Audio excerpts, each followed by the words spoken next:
चलो, okay okay. अच्छा, तो आज हम कर रहे हैं वेटनरी सर्जरी के क्वेश्चंस वेट स्कैन बुक से। पेज नंबर है 7407। सबसे पहले क्वेश्चन देखते हैं। ये शायद मैंने बताया भी था पहले। ग्यूट्रल पाउच जो होता है ये किस में प्रेजेंट होता है? केटल में। ये भी तो अच्छा एमसीक्यूज है, ठीक है। डोंकी, पिग या डॉग। अच्छा, जो ग्यूट्रल पाउच होता है ये एक बैग की तरह एयर फ्लूइड जो सेक होती है उसकी तरह होता है। ये जो है ना मोस्टली फाउंड होता है क्वाइन फैमिली में। ठीक है। तो यहाँ पे आपने याद रखना है क्वाइन फैमिली जो होती है उसमें होता है। अभी उसमें हॉर्स भी आ जाता है, डोंकी भी आ जाता है, म्यूल्स भी आ जाते हैं, ठीक है। कोई भी ऑप्शन में हो वो ठीक होगा, या वो अक्वाइन, केनाइन या बोआइन इस तरीके से भी ऑप्शन में दे सकता है। यहाँ जैसे यहाँ पे इसने डोंकी का वर्ड यूज किया है तो ये इसमें भी होता है। ये ग्यूट्रल पाउच, इसका काम क्या होता है? आस्टेशन ट्यूब होती है एक, जिसको थ्रोट से मिडिल एयर की तरफ कनेक्ट करता है। ये स्पेशली सिर्फ ही सिर्फ एक्वाइन फैमिली में होता है। ठीक है, ये आपने याद रखना है। तो ये भी एक इम्पॉर्टेंट फीचर है एक्वाइन फैमिली का, जैसे हमने पहले भी पढ़े हैं एक्वाइन फैमिली से रिलेटेड एमसीक्यूज। तो ग्यूट्रल पाउच आपने याद रखना है। ये किसमें होता है? डोंकी, डोंकीज में होता है। ठीक है, उसके बाद नेक्स्ट क्वेश्चन क्या है कि atropine sulphate is a dash dash. Atropine sulphate क्या है? डायूरेटिक से, सेडेटिव से, वेगल सप्रेसेंट है, कार्डियोटोनिक है। ठीक है, वेरी गुड, सी ऑप्शन।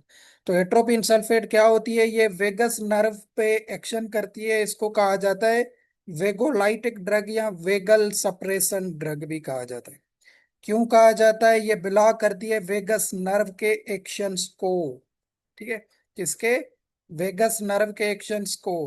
ये अभी वेगस नर्व जो होती है ये क्या करती है? ये स्लो डाउन करती है हार्ट बीट को।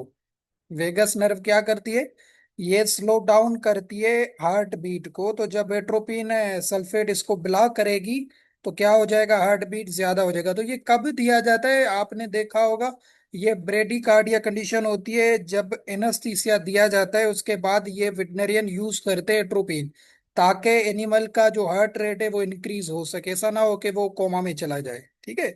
तो वेगस सप्रेसेंट या ये जो है ना ये वेग जो है ना वेगोलाइटिक ड्रग भी इसको कहा जाता है। ये आपने याद रखना है। तो हार्ट बीट को फास्ट करती है एट्रोपिन सल्फेट। उसके बाद तीसरा क्वेश्चन क्या है इससे रिलेटेड? डायूरेटिक्स तो आपको बताए हुए हैं ना मैंने, ठीक है। डायूरेटिक्स क्या होते हैं? जो यूरिन की प्रोडक्शन को इंक्रीज करते हैं, जिसमें हमने फ्यूरासिमाइड पढ़ा था फार्मा में, मैनिटोल पढ़ा था, कार्बोनिक एनहाइड्रेट्स पढ़ा था। ये सारे क्या थे? डायूरेटिक्स। सेडेटिव्स फिर क्या होते हैं? जो रिलैक्स करते हैं एनिमल्स को, जिसमें जाइलाजीन हो गया, डायजीपाम हो गए, ये सेडेटिव्स हैं। वेगल सप्रेसेंट तो हो गया। बाकी कार्डियोटोनिक वो होंगे जो हार्ट की कॉन्ट्रैक्शन वगैरह बढ़ाएंगे जिसमें। ठीक हो गया, ये आपने याद रहे। तो ये एट्रोपिन क्या है? सी ऑप्शन आपने सही नंबर। अच्छा, उसके बाद नेक्स्ट क्वेश्चन 3 पे क्या है कि which of the following suture material is badly damaged bye autoclaving. ये भी इंपॉर्टेंट एमसीक्यू से पेपर के हवाले से है। तो वेरी डिटेल्ड में सर्जरी का, बट हो सकता है कॉपी पेस्ट भी हो जाए। तो आपने क्या याद क्या है? पॉलीग्लाइकोलिक एसिड है, पॉलीस्टर है, सिलिक है, नीलोन है। तो जो पॉलीग्लाइकोलिक एसिड होता है ये क्या है? ये एब्जॉर्बल, सबसे पहले ये पता हो आपको कि ये सिंथेटिक एब्जॉर्बल सुचर मटेरियल है, एब्जॉर्बल है। तो ये डैमेज हो जाता है। कहने का मतलब क्या है कि मतलब हाई टेम्परेचर या मॉइस्चर कंडीशन ड्यूरिंग ऑटोक्लेविंग जो होती है, जिसमें स्टरीलाइजेशन की जाती है, तो उसमें ये डैमेज्ड हो जाता है। तो ये सेंसिटिव होता है पॉलीग्लाइकोलिक एसिड। ठीक है, तो इसको रिपीटेडली स्टरीलाइजेशन इसकी नहीं की जाती। उसके बाद पॉलीईस्टर जो है ये क्या है? ये नॉन एब्जॉर्बल सुचर मटेरियल है। ठीक है, ये नॉन एब्जॉर्बल है, ये इन लेकर रहा हूँ। सिलिक भी क्या है? ये भी नॉन एब्जॉर्बल सुचर है। नीलोन भी क्या है? नीलोन भी आपका आता है नॉन सिंथेटिक में। और नीलोन से आपने याद रखना है ये हीट रेजिस्टेंट होता है। अगर क्वेश्चन आ जाए ना कौन सा सुचर मटेरियल है जो हीट रेजिस्टेंट होता है, तो वो आपका नीलोन होगा। उसके बाद नेक्स्ट क्वेश्चन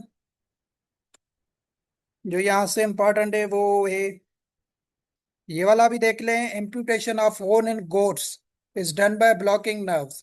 गोट्स में जो एम्पुटेशन की जाती है हॉर्न्स की, या जिसको डिओर्निंग कहा जाता है, तो कौन सी नर्व्स को ब्लॉक किया जाता है? कॉर्नियल नर्व्स को, लेक्रिमल नर्व, सुप्राट्रोक्लियर नर्व्स, या इसको इंफ्राट्रोक्लियर नर्व भी कहा जाता है। दोनों को, नन ऑफ दिस। ठीक है, तो आपने याद रखना है ये जो गोट्स का स्पेशली केस है, क्योंकि क्वेश्चन भी देखो इसने गोट से निकाला है। तो इसमें ये दोनों नर्व्स को ब्लॉक किया जाता है ड्यूरिंग इम्पुटेशन ऑफ हॉर्न। ठीक है, ये आपने याद रखना है। कॉर्नियल को भी, अभी जो गोट्स होती है ना, इसमें जो नर्व्स होती हैं हॉर्न्स की, वो सेंसेशन होती है दोनों से, कॉर्नियल नर्व से भी होती है और इंफ्राट्रोक्लियर या सुप्राट्रोक्लियर नर्व से भी होती है, दोनों से होती है। तो जब डिहॉर्निंग की जाती है तो एम्पुटेशन के दौरान दोनों नर्व्स को ब्लॉक करना इंतहाई जरूरी है। अगर आप एक कॉर्नियल नर्व को करेंगे तो फिर भी जो है ना गोड को जो है ना सेंसेशन या पेन फील होगा एम्पुटेशन के दौरान। इसलिए दोनों को किया जाता है। बाकी अगर जो है ना केटल वगैरह का केस है तो उसमें ये corneal branch of lacrimal nerve भी ब्लॉक की जाती है। इन गोड के केस में स्पेशली दोनों की जाती हैं। ये आपने जरूर याद रखना है। सुप्राट्रोक्लियर या ऑप्शन में दे दे इंफ्राट्रोक्लियर, बात एक ही है। दोनों की जाती हैं ड्यूरिंग एम्पुटेशन ऑफ होन्स इन गोट।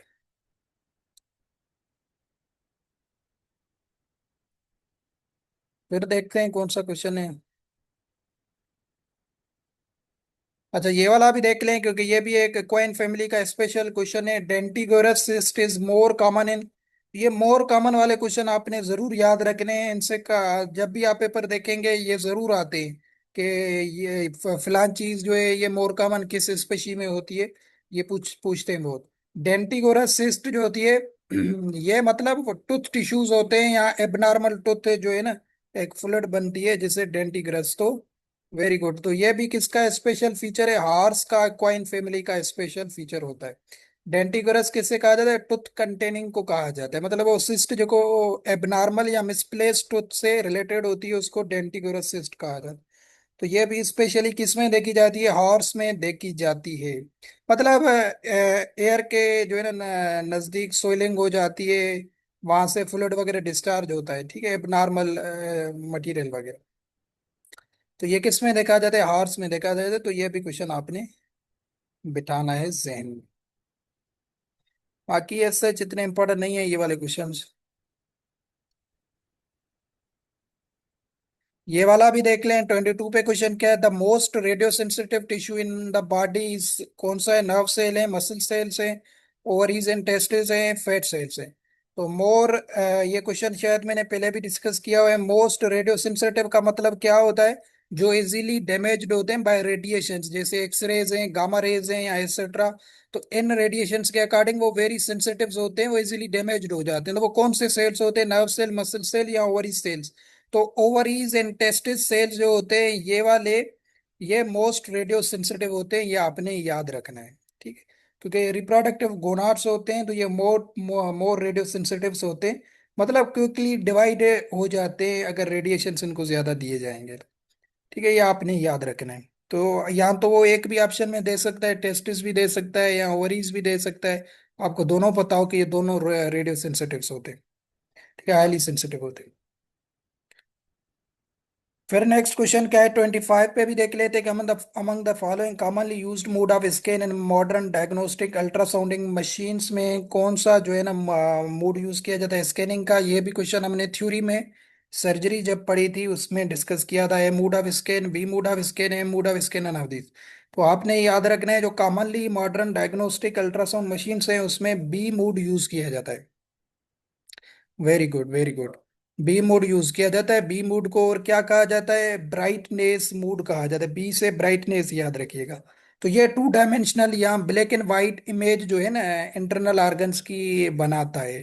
तो वेटनरी में या ह्यूमन मेडिसिन में ये बी मूड ज्यादा यूज किया जाता है ड्यूरिंग प्रेगनेंसी डायग्नोसिंग या एग्जामिनेशन ऑफ इंटरनल ऑर्गन्स वगैरह, ताकि सॉफ्ट टिश्यूज एब्डोमिनल ऑर्गन सही तरीके से नजर आए। बाकी जो ए मूड होता है ना, इसको कहा जाता है एम्पलीट्यूड मोड। ठीक है। तो ये जो स्पाइक्स वगैरह बनती हैं या ग्राफ वगैरह बनता है उस तरीके से ये पिक्चर बनाता है ए मूड। ये इम्पॉर्टेंट नहीं है। ए मूड जो होता है ये मोशन मूड इसको कहा जाता है। ठीक है। तो ये मूविंग स्ट्रक्चर जैसे हार्ट वगैरह है उसके बारे में जो किया जाता है तो फिर एम मूड को यूज किया जाता है। तो मोस्ट कॉमनली अगर पूछा जाए तो आपने सिंपली जहन जहन में बिठाना है, मैंने थ्योरी में भी पढ़ाया था। B mode, mode of scanning जो है ये यूज किया जाता है।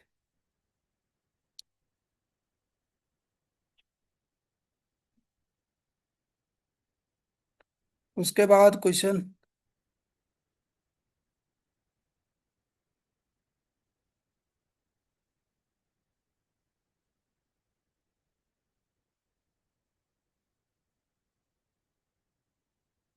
ये वाला क्वेश्चन भी आपने देखना है कि which of the following is normal, ये मैंने ये भी डिस्कस किया हुआ है हमने। फिजियोलॉजिकल पेस मेकर किसे कहा जाता है, सिंपल क्वेश्चन है।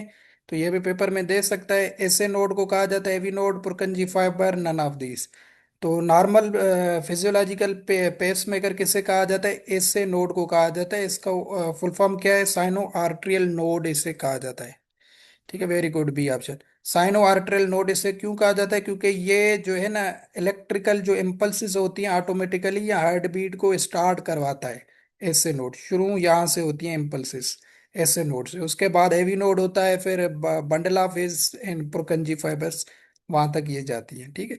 तो फिजियोलॉजिकल पेस मेकर ऐसे नोड को कहा जाता है। सिंपल क्वेश्चन है ये, वैसे मेडिसिन में भी आ सकता है। एवी नोड आर्टरो वेंट्रिकुलर नोड को कहा जाता है, ये रिसीव करता है इम्पल्सेस ऐसे नोड से। उसके बाद पुरकनजी फाइबर, ये ओवरऑल जो वेंट्रिकल्स होती हैं वहां पे इम्पल्सेस को थ्रू आउट स्प्रीडिंग का काम करती हैं, पुरकनजी फाइबर से होती है। ठीक है, तो पेस मेकर कौन है, एस ऐसे नोड है, आपने याद रखना है।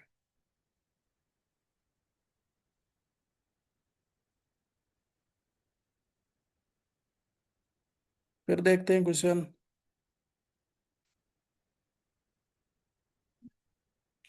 अच्छा, ये भी देख लें 52 पे, the most common organism isolated from केट एप्सिस।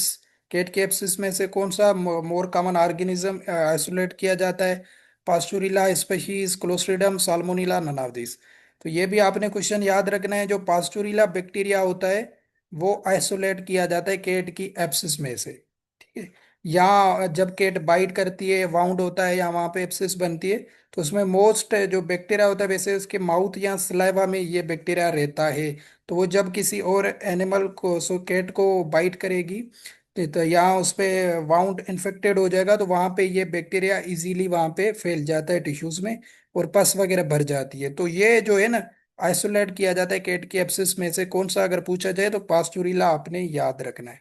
मतलब दो कैट्स हैं, वो आपस में उनकी फाइट हो गई, एक ने एक को बाइट कर दिया, तो उसके कुछ दिन के बाद अगर आप देखते हैं वहां पे सोइलेंगे, पस वगैरह डेवलप हो चुकी है, तो जो मोस्ट लाइकली बैक्टीरिया आइसोलेट होगा एप्सिस से, वो कौन सा होगा, पास्चुरिला स्पीशीज का होगा।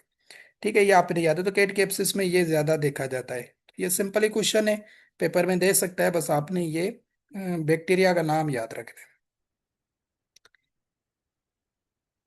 उसके बाद इसके नीचे भी क्वेश्चन जो है वो भी थोड़ा इंपॉर्टेंट है। Example of clean contaminated operation, ये भी हमने थ्योरी में डिस्कस किया हुआ था। क्लीन कंटामिनेटेड ऑपरेशन कौन सी होती है, enterotomy, ovariohysterectomy, anal surgery, none of this. तो क्लीन एंड कंटामिनेटेड ऑपरेशन किसको कहा जाता है, एंटीरोटोमी को कहा जाता है। A option is correct, very good.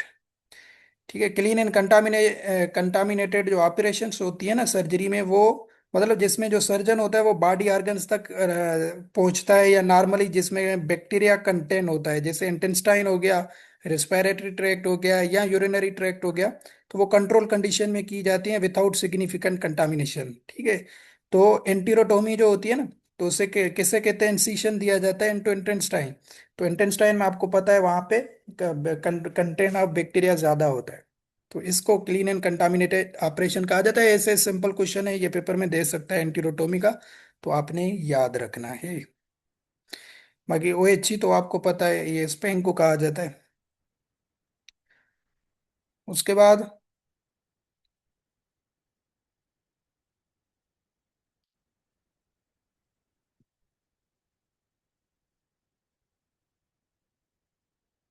अच्छा 66 पे क्या है कि which part of X ray tube is the limiting factor in the maximum energy of X ray that can be produced. Limiting factor कौन सा होता है जहां से maximum energy of X ray produce होती है, कैथोड फिलामेंट होता है, क्योंकि ये पार्ट्स होते हैं एक्सरे के, एनोड होता है या गैस एनवलप होता है। तो आपने ये भी क्वेश्चन याद रखना, very good very good, anode होता है। ठीक है। तो एनोड जो होता है ये टारगेट होता है, टारगेट पार्ट ऑफ एक्सरे होता है, जहां से जो है ना हिट करती है by speed of light electron जो कैथोड से आते हैं। तो वो जो इलेक्ट्रॉन्स होते हैं ना, वो 99% ऑफ जो है ना एनर्जी जो है ना हीट में जाती है, और 1% जो जो होता है वो एक्सरे में तब्दील हो जाता है। सो जो बहुत ही ज्यादा हीट प्रोड्यूस करते हैं, वो एनोड्स की एबिलिटी होती है, ताकि वो उसको मैक्सिमम अमाउंट ऑफ एनर्जी में आउटपुट ऑफ एक्सरे में प्रोड्यूस करता है, लिमिट करता है। ठीक है। तो ये किसका काम होता है, एनोड का काम होता है। ठीक है, लिमिटिंग फैक्टर इसको कहा जाता है। ठीक है। लिमिट करता है या बियर करता है हीट को। बाकी फिलामेंट क्या होता है? फिलामेंट भी क्या होता है? पार्ट ऑफ कैथोड होता है जो इमिट करता है इलेक्ट्रॉन्स वगैरह बाय हीटिंग। लिमिटिंग फैक्टर नहीं होता है। ये वैक्यूम वगैरह को एनवलप करता है।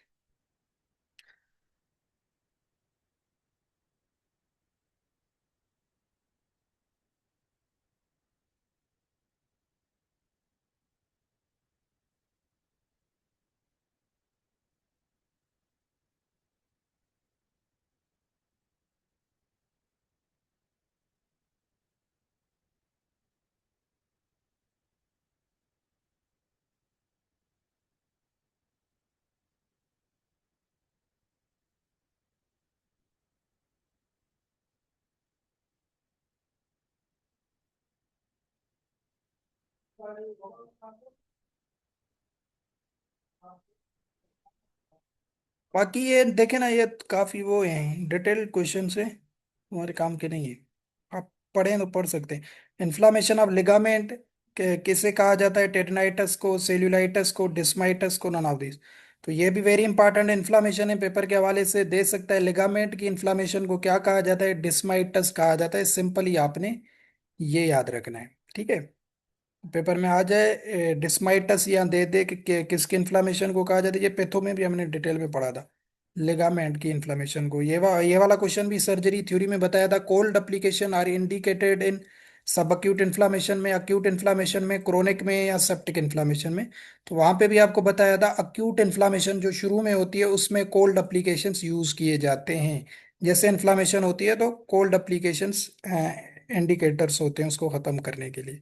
तो कोल्ड एप्लीकेशन शुरू वाले इन्फ्लामेशन जो, तो एक्यूट क्या होता है, जो पहला फेस होता है इन्फ्लामेशन का शुरू वाला, उसे कहा जाता है। तो उस जो है ना फेस में कोल्ड एप्लीकेशंस को यूज किया जाता है। तो ये भी अगर क्वेश्चन आ जाए तो आपने जहन में बिठाना है, पेपर के हवाले से इंतहाई अहम है। अच्छा, उसके बाद ये वाला क्वेश्चन भी देखते हैं, ये भी सर्जरी की थ्योरी में डिस्कस किया था। यहाँ पे एमसीक्यूज के फॉर्म है।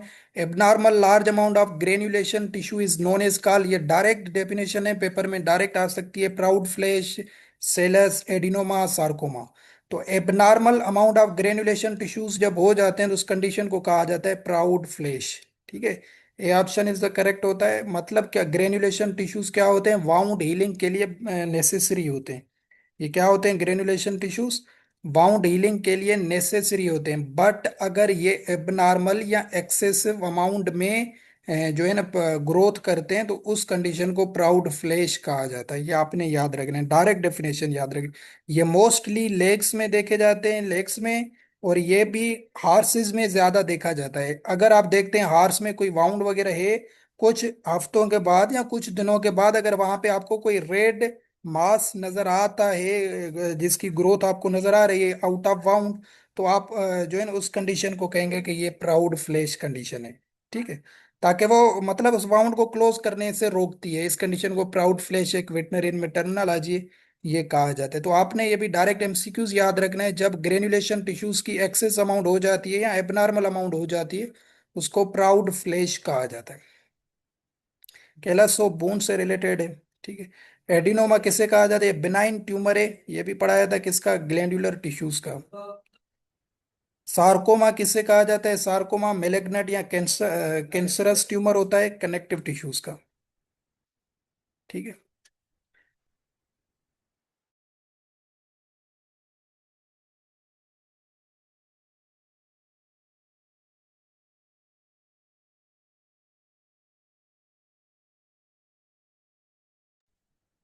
उसके बाद 1.15 पे क्वेश्चन क्या है कि traumatic reticulo peritonitis more common, ये भी वेरी इंपॉर्टेंट क्वेश्चन है। जैसे मैंने आपको कहा है कि मोर कॉमन वाले आपने जरूर याद रखने, क्योंकि ये क्वेश्चंस फ्रीक्वेंटली पूछे जाते हैं।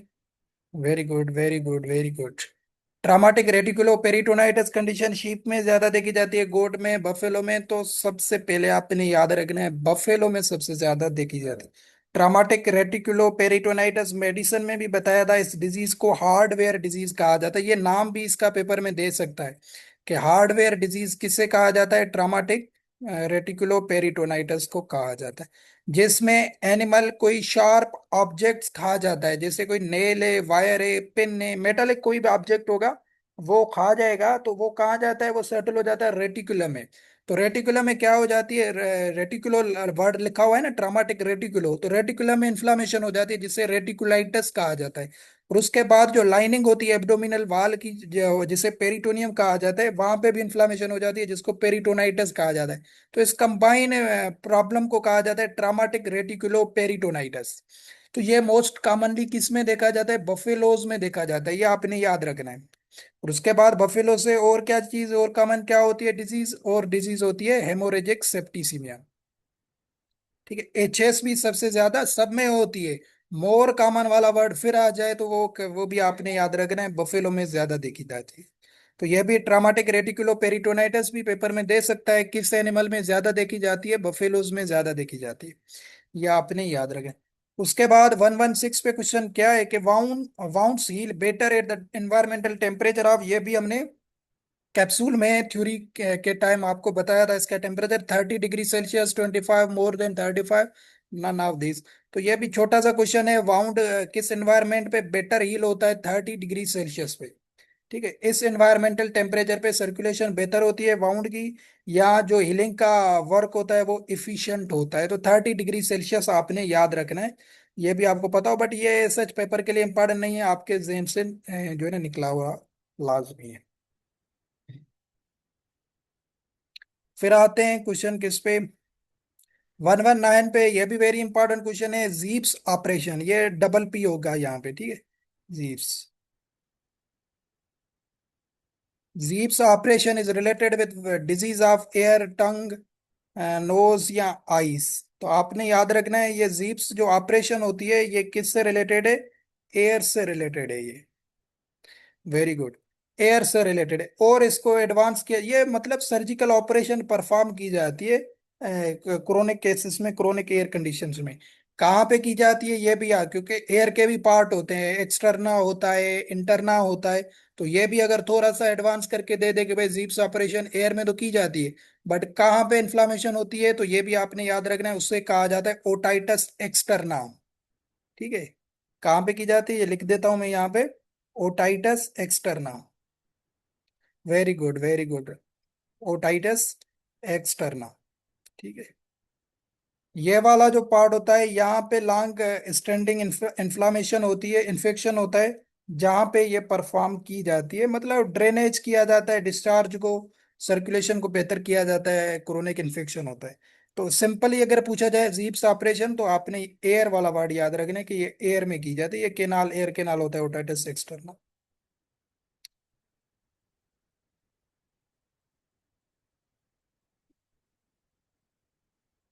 फिर कौन सा क्वेश्चन है ये वाला भी देखते हैं, 120 पे क्वेश्चन क्या है, क्या कंडीशन इन विच फीटोइड या जो है ना क्या कहते हैं फोल odor come out due to the Sphaerophorus necrophorus bacterial infection is known, के लिए हार्स के प्रॉब्लम्स हैं, ये भी सर्जरी में वेट कैप्सूल में आपको पढ़ाया था, एक लिस्ट बनी हुई थी जहाँ पे ये सारे बताए थे। तो ये क्वेश्चन आपको बताया था, स्फीरोफोरस नेक्रोफोरस बैक्टीरिया का जब भी बात आए तो इस कंडीशन को हार्सिस में कहा जाता है थ्रश। थ्रश कंडीशन क्या होती है, जिसमें जो हूफ्स में फ्रॉग होता है उसमें इन्फेक्शन हो जाता है हार्सिस में। जो हार्सिस ज्यादा देर मडी ग्राउंड्स में रहेंगे या जहाँ पे मॉइस्चर ज्यादा होगा वहां पे रहेंगे, तो वहां से डर्टी जो है ना एनवायरनमेंट होती है, वहां से उनके पाँव में ये कंडीशन डेवलप होती है, और जहाँ से फॉल स्मेलिंग जो है ना प्रोड्यूस होती है, और कौन से बैक्टीरिया से होती है, फ्यूसोबैक्टीरियम नेक्रोफोरम से, या जिसको स्फीरोफोरस नेक्रोफोरस बैक्टीरिया भी कहा जाता है। तो इस कंडीशन को थ्रश कहा जाता है, ये आपने याद रही, हॉर्स में प्रॉब्लम होती है। कैंकर भी बताया था, जिसमें हूफ्स में अनहेल्दी टिश्यूज की एक्सेसिव ग्रोथ हो जाती है, उसे कैंकर कहा जाता है। विंड पफ, ये भी हॉर्स में होता है, जब टेडान में सोइलिंग आ जाती है या जॉइंट्स में फ्लूइड वगैरह भर जाती है, उसको विंड पफ कहा जाता है। फाउंडर तो बहुत ही डिटेल में पढ़ाया था, इससे रिलेटेड नीचे क्वेश्चन आएंगे भी सही, फाउंडर से इस सर्जरी में। फाउंडर को लेमनाइटस भी कहा जाता है हॉर्सेज में। ठीक है, लेमनाइटस कहा जाता है इन्फ्लामेशन ऑफ, जो लेमनाई होती है हूफ्स में, उसमें इन्फ्लामेशन हो जाती है फाउंडर में। इसमें फॉल स्मेलिंग वगैरह नहीं होती है, थ्रश में होती है।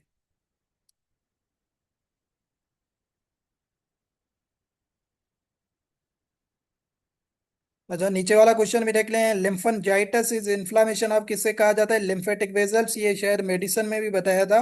लिम्फेंजाइटिस लिम्फेटिक वेजल्स की इन्फ्लामेशन को कहा जाता है। ठीक है। लिम्फ एडेनाइटिस का जब वर्ड दे एडेनाइटिस, तो फिर होगा लिम्फेटिक ग्लैंड। ठीक है, ये आपने याद रखना। लिम्फेंजाइटिस किसे कहा जाता है? वेजल्स को कहा जाता है, इन्फ्लामेशन ऑफ लिम्फेटिक वेजल्स। अच्छा, उसके बाद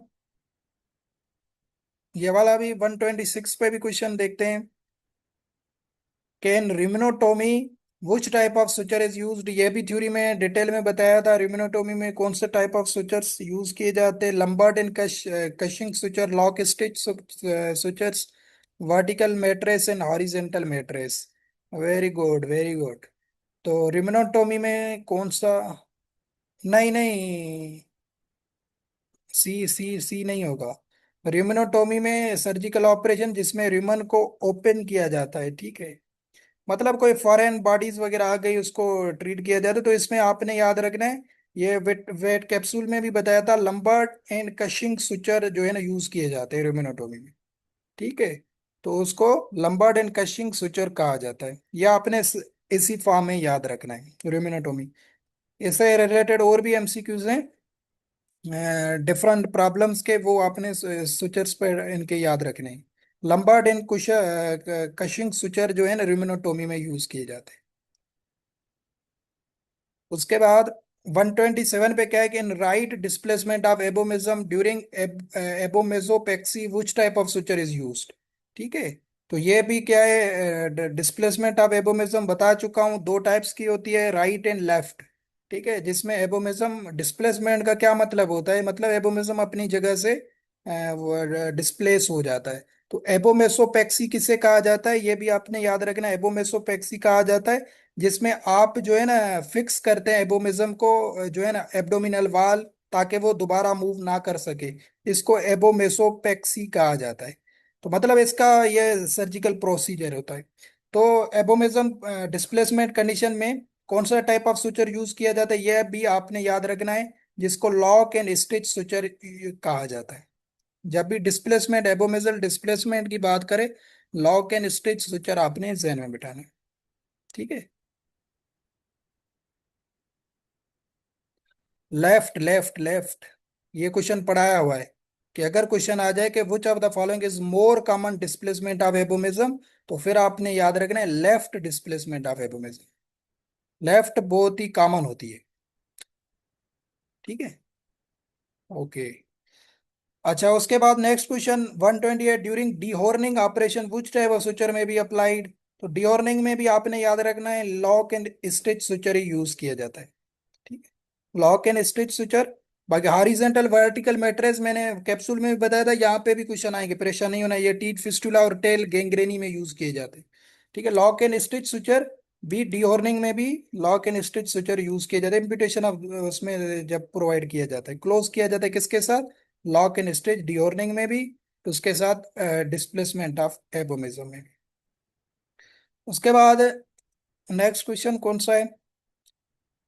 131 पे क्वेश्चन है कि criss cross incision is used in. Criss cross incision जो है क्रॉस शेप्ड जिसको कहा जाता है इंसिशन, वो किस में यूज किया जाता है? एट्रिशाइनी में, परपेचुअल प्रोलैप्स में, डायफ्रामेटिक हर्निया में, फिमोसिस में। तो ये भी very good, very good. Atresia ani condition जो होती है, ये भी एक जेनेटिकल डिफेक्ट होता है जिसमें जो है ना विथाउट एनल ओपनिंग एनिमल की जो है ना बर्थ होती है। या वैसे इसकी डेफिनेशन भी मैंने बताई हुई है, ये पेपर में भी आ चुकी है कि एट्रिशा एनी किसे कहा जाता है? एब्सेंस ऑफ या no opening of anal region, आपने याद रखना है। इसको एट्रिशा एनी कहा जाता है। तो इसको जो है ना ठीक करने के लिए, सेट करने के लिए क्या चीज यूज किया, इंसिशन कौन सा दिया जाता है? क्रिस क्रॉस इंसिशन का नाम आपने जरूर याद रखना है। ये इस शेप का होता है। ठीक है, जाहिर है इस तरीके से इसको ओपन किया जाता है ताकि वो एनल रीजन ओपन हो जाए। तो क्रिस क्रॉस इंसिशन एट्रिशा एनी में दिया जाता है। और एट्रिशा एनी की डेफिनेशन आपको पता हो क्या होता है? एब्सेंस या क्लोजर ऑफ एनल रीजन या एनल ओपनिंग। उसके बाद 132 पे क्वेश्चन क्या है, ये भी देख लेते हैं। फिर है कि semilunar incision is required in, किस में होता है सेमिल्यूनर इंसिशन? तो ये भी आपको पता है, एट्रिशा यानी ये वही सेम ऑप्शन है, prolapse, perpetual prolapse, diaphragmatic hernia या फिमोसिस। तो सेमिल्यूनर इंसिशन फिर दिया जाता है डायफ्रामेटिक हर्निया में। ठीक है। ये सेमिल्यूनर इंसिशन का इस तरीके से शेप होती है हाफ मून की तरह। ठीक है, इस तरीके से। तो ये हाफ मून शेप स्ट्रक्चर होती है इसकी, और ये किस में यूज किया जाता है, डायफ्रामेटिक हर्निया में। ठीक है। और ये डायफ्रामेटिक हर्निया किस में कॉमन देखी जाती है, ये क्वेश्चन भी बताया मैंने, बफेलोस में। ये भी अगर पूछा जाए डायफ्रामेटिक हर्निया किस में देखी जाती है, बफेलोस में। Very good very good, buffaloes में ज्यादा देखी जाती है ये भी। तो इसमें इसको ठीक करने के लिए इंसिशन जो दिया जाता है, कौन सा दिया जाता है, सेमिल्यूनर इंसिशन दिया जाता है। ये नाम आपने जरूर याद रखना। ठीक है। Semilunar incision. लूनर वर्ड किसके साथ है, एक पढ़ाया था ना, solar Eclipse and lunar Eclipse. Lunar किसे कहा जाता है, चांद ग्रहण को। तो लूनर का वर्ड है मून, और सेमी कहा जाता है हाफ को, मतलब हाफ मून शेप। तो वो हो सकता है वर्ड चेंज कर दे, सेमिल्यूनर ना दे और कहे कि हाफ मून शेप इंसिशन किस में देते हैं। तो तब भी आपको क्लियर होना चाहिए, कंफ्यूज नहीं होना है। हाफ मून भी दे दे तो आपको क्लियर हो कि ये डायफ्रामेटिक हर्निया की बात हो रही है, जिसमें डायफ्राम रीजन आगे पीछे हो जाता है हर्निया में। तो इसको जब सेट किया जाता है, इंसिशन दिया जाता है, सेमिल्यूनर इंसिशन दिया जाता है। ठीक है। उसके बाद ये तीसरा इंसिशन है, वो भी देख लेते हैं, ट्राइंगुलर इंसिशन। 133 पे क्या है कि triangular shape incision required and वो सेम ऑप्शन है। तो ये भी आपने याद रखना है, ये किस में दिया जाता है, फिमोसिस कंडीशन में। Very good very good very good. Phimosis condition जो होती है इसमें दिया जाए, ये क्या होती है, जिसमें जो शीट होती है पीएनआईएस की, वो जैसे परपेचुअल ओपनिंग कहा जाता है, वो क्या हो जाती है, नेरो हो जाती है बहुत। तो उस वो जिससे जो पीएनआईएस होता है वो प्रोट्रूड नहीं हो पाता है। ठीक है। नॉर्मली प्रोट्रूड्स नहीं हो पाता है, तो इसमें ट्रायंगुलर शेप इंसिशन दिया जाता है, या जिसको वी शेप इंसिशन भी कहा जाता है, इस टाइप का। ताकि उसको वाइड किया जा सके, साइज उसकी बढ़ाई जाए। तो उससे कहा जा किस में दिया जाता है, ये फिमोसिस में दिया जाता है। ठीक है। नेरो, जो शीट शीट होती है वो नेरो हो जाती है इसमें परपेचुअल की। तो ये आपने याद रखना है, तीन टाइप ऑफ इंसिशंस। तो यहाँ तक क्वेश्चंस करते हैं इसके सर्जरी के, बाकी कल करेंगे। कहाँ तक हम अच्छा करके आए, 100 से प्लस कर गए। तो जो कॉमन कॉमन है 133 तक ही है, जो कॉमन है वो ही कर रहे हैं, ज्यादा तो नहीं कर रहे।